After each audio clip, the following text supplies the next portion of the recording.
Good morning class. आज आप लोग का प्रोज का lesson 4 landscape of the soul start करने चल रहे हैं। ध्यान से सुनिएगा स्टोरी को। सबसे पहले आप जान लीजिए कि इसके जो राइटर हैं, ऑथर, उनका नाम है नैथली टरवरी। लैंडस्केप ऑफ द सोल, जैसा कि ये बताया गया है कि आपकी आत्मा की क्या, आपकी सोल की जो खूबसूरती है वो आप कैसे देखेंगे, इसके बारे में आपको बताया गया है कि किस तरह से आपको सुंदर चीज़ों को देखना है और दृश्य को समझना है। आप इसमें कैरेक्टर का इंट्रोडक्शन ले लीजिए। Wu Daozi, 18th century Chinese landscape painter. 18वीं शताब्दी के बहुत ही अच्छे चाइनीज़ लैंडस्केप पेंटर हैं ये, जो कि अपनी लास्ट पेंटिंग के बाद गायब हो गए, यानी कि नहीं है। एम्परर जॉनजोंग, he admired Daoji's painting but was not an active participant in it. वो डॉजी की पेंटिंग को एडमायर तो कर रहे हैं, लेकिन ना कि एक एक्टिव पार्टिसिपेंट के रूप में। उसके अलावा है Quentin Matsys, he was a 15th century Belgian blacksmith who changed his profession to become a delicate realist painter and marry the woman he loved। एक ऐसा 15वीं शताब्दी का जिसने अपनी प्रोफेशन को चेंज कर दिया और अपना सब कुछ एक पेंटर के रूप में लगाया और अपने जिससे वो प्रेम करता था उससे शादी किया। अब हम अपनी स्टोरी पे आते हैं।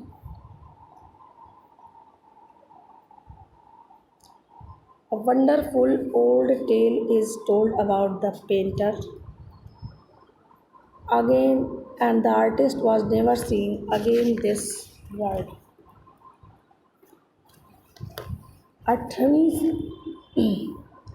8वीं शताब्दी के चित्रकार व्यू डॉजी के बारे में एक अद्भुत पुरानी कहानी कही जाती है कि उनका जो लास्ट पेंटिंग थी, उनकी जो अंतिम चित्र का एक दृश्य था, जिसे टैंग वंश का राजा जुनजोंग ने महल की दीवार को सजाने के लिए बनवाया था।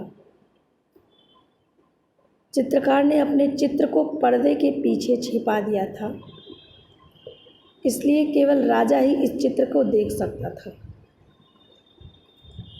काफ़ी देर तक राजा चित्र की मन में सराहना करते रहे और जंगलों, ऊंचे पहाड़ों, झरनों, विशाल आकाश में तैरते बादलों, पहाड़ी मार्गों पर चलते पुरुषों और उड़ते पक्षियों पर दृष्टि घुमाते रहे। चित्रकार ने कहा, देखिए महाराज, इस गुफा में पर्वत की तलहटी में एक आत्मा निवास करती है। जैसा कि आपको स्टोरी में मैंने आपको कैरेक्टर जो समझाया वो यही है कि इसमें एक पेंटर की बात होती है जो अपनी अंतिम चित्र के बाद नहीं रहे हैं, और इस समय वो प्रेजेंट में उनकी बात चल रही है कि वुडोजी ने एक चित्र बनाया, अंतिम चित्र, जिसमें टंग वंश के राजा जुनजोंग ने महल की दीवार को सजाने के लिए बनवाया था, और उसे वो बता रहे हैं कि देखिए इस चित्र में क्या क्या चीज़ें हैं। तो चित्रकार कहता है कि महाराज देखिए, इस गुफा में पर्वत की तलहटी में एक आत्मा निवास करती है। चित्रकार ने ताली बजाई और गुफा का प्रवेश द्वार खुल गया। अंदर से गुफा शानदार है, शब्दों की अभिव्यक्ति से परे, यानी कि इतनी खूबसूरत है कि उसमें आप अपने शब्द नहीं बयान कर सकते। चित्रकार ने पूछा, महाराज मैं आपको रास्ता दिखाऊं? और चित्रकार गुफा में घुस गया, किंतु प्रवेश द्वार उसके घुसने के बाद ही बंद हो गया। यानी कि चित्रकार ने महाराज से कहा कि महाराज, इस पेंटिंग में जो ये है, आपको इस गुफा का दरवाज़ा जो खुला है, मैं आपको इसमें रास्ता दिखाऊं?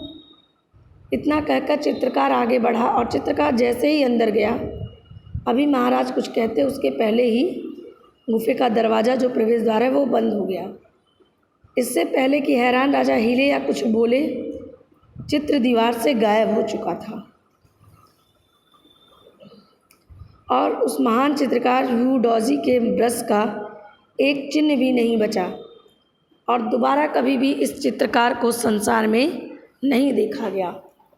तो स्टोरी आपकी यही है कि इसमें जो चित्रकार है वो अपने ही चित्र में इस तरह गुम हुआ कि दोबारा वह कभी किसी को देखने को नहीं मिला। Such stories played an important part in China's classical. I find most representative of Western painting. चीन की शास्त्रीय शिक्षा में कहानियों ने महत्वपूर्ण भूमिका निभाई। कन्फ्यूशियस और जुआंगी की पुस्तकें इन कहानियों से भरी पड़ी हैं। शिष्य का सही मार्गदर्शन करने में ये कहानियाँ गुरु की मदद भी करती हैं।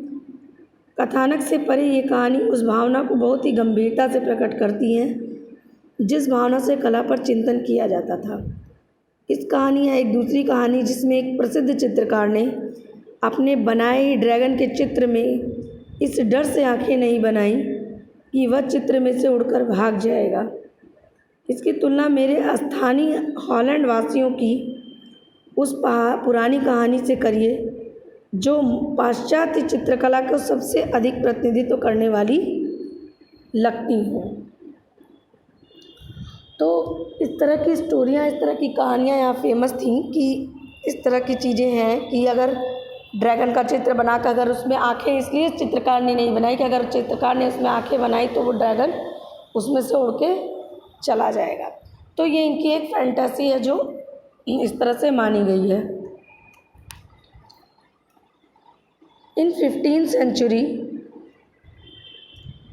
Antwerp, a master blacksmith called Quentin Mestis fell in love the essence of inner life and spirit in Asia.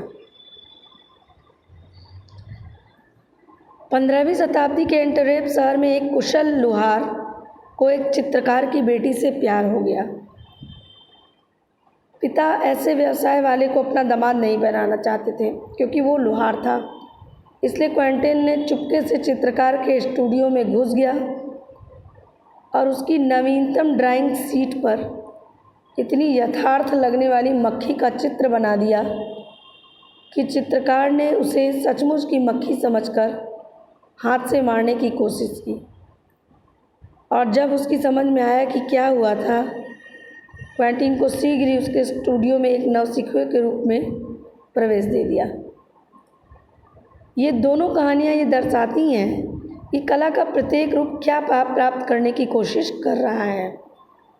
Europe में भ्रम पैदा करने वाली पूर्ण समानता और एशिया में आंतरिक जीवन की भावना का सार, ये सारी कहानियाँ हैं कि किस तरह से कहानियाँ लोगों के दिमाग में भ्रम पैदा कर रही हैं कि एक पेंटिंग में इस तरह से बनाया गया और सिर्फ एक पेंटिंग को बिना आदमी ने देखे उसे एंट्री दे दिया, या चित्रकार ने गुफा में घुसा और चित्रकार और वो पेंटिंग दोनों गायब हो गई, या फिर ड्रैगन की आंखें बनाने से इस बात का डर कि ड्रैगन यहाँ से उड़ जाएगा। In the Chinese story the emperor commissions a painting and appreciates beyond any material appearance. चीनी कहानी में राजा एक चित्र बनवाता है और मन ही मन उसके बाहरी स्वरूप की प्रशंसा करता है, किंतु चित्रकार उसके सामने अपने चित्र का सच्चा अर्थ प्रकट करता है। राजा अपने द्वारा जीते गए क्षेत्र पर शासन कर सकता है, परंतु आंतरिक अनुभव के मार्ग को सिर्फ कलाकार ही जानता है। आओ मैं आपको रास्ता दिखाऊं। आपको याद होगी तो ये लाइन वी डाउ ने अपने समय में कहा। ये एक ऐसा शब्द है जिसके दो अर्थ हैं, आपको रास्ता दिखाऊं, मार्ग या तरीका, और ब्रह्मांड की रहस्यमय गतिविधियाँ। चित्र तो गायब हो गया किंतु कलाकार अपने लक्ष्य तक पहुंच गया, किसी भौतिक स्वरूप से दूर, यानी कि अब उसके सीमा की, उसके स्वरूप की कोई गणना ही नहीं है, वो यहाँ से गायब हो गया। A classical Chinese landscape is not meant to reproduce an actual view, a spiritual and conceptual space. एक शास्त्रीय चीनी प्राकृतिक दृश्य किसी वास्तविक दृश्य की नकल करने के लिए नहीं बनाया जाता है। जैसा कि पाश्चात्य आकृति चित्रों में किया जाता है, जबकि कोई यूरोपीय चित्रकार वो चाहता है कि आप उसकी आंखें उधार ले लें और किसी प्राकृतिक चित्र को किसी खास दृष्टिकोण से ठीक उसी तरह से देखें जैसे कि उसने देखा है। उसका वास्तविक दृश्य नहीं है, आप इसमें कहीं से भी प्रवेश कर सकते हैं, फिर आराम से वापस आने के लिए रास्ता तैयार करता है। कागज़ के क्षैतिज पृष्ठ टुकड़े के मामले में यह और भी अधिक सच है, जिसमें चित्र के एक भाग को धीरे धीरे खोलने फिर दूसरी तथा तक पहुंचने के लिए ऊपर से लपेट देने के लिए समय का आयाम और जुड़ जाता है। चित्रकला अन्य रूपों में अभी तक नहीं जाना गया है। इसमें दर्शक की सक्रिय भागीदारी की आवश्यकता होती है कि जो यह तय करता है कि चित्र किस गति से यात्रा करेगा। चीनी चित्रकार नहीं चाहता कि आप उसकी आंखें उधार लें, वह चाहता है कि आप उसके मन में प्रवेश करें। दृश्य आंतरिक होता है, यह एक आध्यात्मिक और अवधारणात्मक आयाम है। And this concept expressed a sensory, literally mountain water, unpainted space in Chinese landscape। इस विचार को सेंसोरी के रूप में अभिव्यक्त किया जाता है, जिसका शाब्दिक अर्थ है पर्वत जल होना। साथ साथ इसका प्रयोग दृश्य शब्द का निरूपण करता है, यानी कि पर्वत और जल दो के दोनों के मिलने से जो दृश्य बनता है उसकी बात यहाँ की जा रही है। किसी चित्र के दो तत्वों से अधिक ये ब्रह्मांड के विषय में दावों के दृष्टिकोण को प्रतिबिंबित करते हैं कि दो अनुपूरक ध्रुवों को निरूपित करना। पर्वत यंग है, ऊर्ध्वाधर दिशा में स्वर्ग की ओर पहुँचते हुए स्थिर, गर्म और धूप में सूखा हुआ है, जबकि जल यीन है, क्षैतिज पृथ्वी पर टिका हुआ, तरल और शीतल। शाश्वत ऊर्जा का ब्रह्मशील और स्त्रियोचित पक्ष तथा इसके पूरक सक्रिय और पुरुषोचित पक्ष के बीच की पारस्परिक क्रिया वास्तव में दाओ के दर्शन का आधारभूत विचार है, जिसे आमतौर पर नज़रअंदाज कर दिया जाता है। यह बेहद जरूरी है। और तीसरा तत्व, जहाँ दो तत्वों को पारस्परिक क्रिया होती है, वहाँ बीच का जो रिक्त स्थान है, इसकी तुलना योग क्रिया के प्राणायाम से की जा सकती है। सांस लो, रोको, सांस बाहर निकालो, सांस को रोकना ही वह रिक्त स्थान है जहाँ पर ध्यान घटित होता है। बीच की रिक्तता आवश्यक है, इसके बिना कुछ भी घटित नहीं होता है। इसलिए चीनी दृश्य में श्वेत अचित्रित स्थान का महत्व है। This is also where man fields a fundamental role, the eye of the landscape. यहाँ भी आदमी को एक आधारभूत भूमिका मिलती है। स्वर्ग और पृथ्वी के बीच उस अंतराल में ब्रह्मांड के दोनों ध्रुवों के बीच वह संप्रेषण का साधन बन जाता है। उसकी उपस्थिति आवश्यक है, चाहे यह उपस्थिति केवल इंगित ही क्यों न हो। ऊंची चोटियों द्वारा खोए या सताए जाने से दूर वह फ्रैंकोइस चेंज के सुंदर शब्दों में दृश्य की आँखें हैं। तो बच्चों, ये आपका पूरा चैप्टर रहा है। इस चैप्टर में आप ये समझ सकते हैं कि किस तरह से कला को प्रदर्शित किया गया है, कि किस तरह से चित्रकला, चीनी जो कलाकार हैं उनकी जो चित्रकला है वो किस तरह से इल्यूजन लोगों के दिमाग में किस तरह से भ्रम पैदा करती है। फ्रांसीसी चित्रकार ने 1940 के दशक में अनगढ़ कला की अवधारणा को सुझाया, जो कि अप्रशिक्षित अकल्पनाशील चिंतक की कला में रुचि रखने के लिए अल्पसंख्यक थे। इस तरह से लगभग छिपी हुई शुरुआत से लेकर आउटसाइडर आर्ट आधुनिक कला में धीरे धीरे सर्वाधिक तेजी गति से बढ़ता गया। और इस शैली का वर्णन उन लोगों की कला के रूप में किया जाता है जिन्हें कलाकार बनने का कोई अधिकार नहीं होता है,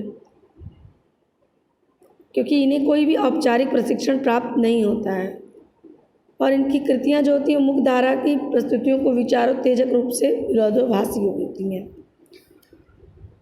तो बच्चों, ये आपका पूरा चैप्टर है जिसमें आपको कई सारी चीज़ें बताई गई हैं और इसमें मुख्यतः आपको यही बताया गया है कि जो आपकी कृतियाँ होती हैं, rock garden sculpture made of book and bangles, जैसे कि बहुत सारे चित्र ऐसे मिलेंगे जो टूटी चूड़ियों से या इस तरह से बना गया, जिनका हमारी दृष्टि से कोई अर्थ नहीं है, लेकिन वह देखने में या उसका जो चित्रकार है वो अगर आप उसकी दृष्टि से देखें तो वो सोचता है कि ये हमारी ही दृष्टि से सामने वाला व्यक्ति इस चित्र को देखे और समझे। तो ये रहा आपका पूरा चैप्टर। अब आपका जो हम अगला चैप्टर प्रोज का उठाएंगे उसका नाम है the ailing planet the green moments road. ये आपका प्रोज का अगला चैप्टर है। ठीक है, तब तक आप लोग अपना पढ़ते रहिए।